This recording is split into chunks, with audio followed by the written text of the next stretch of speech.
What's up guys? In this tutorial, I will show you how to free up iCloud storage on your Mac. First, let's take a look at your current iCloud storage. Open up your system settings.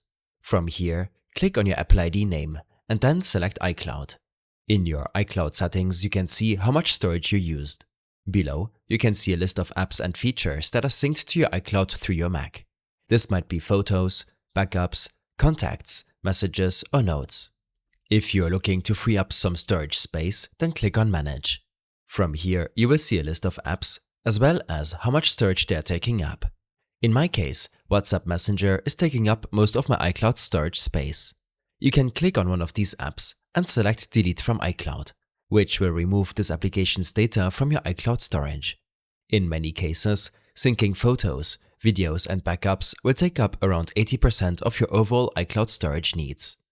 You can limit or prevent further iCloud syncing when clicking on Photos in your iCloud settings and then toggling Sync this Mac off.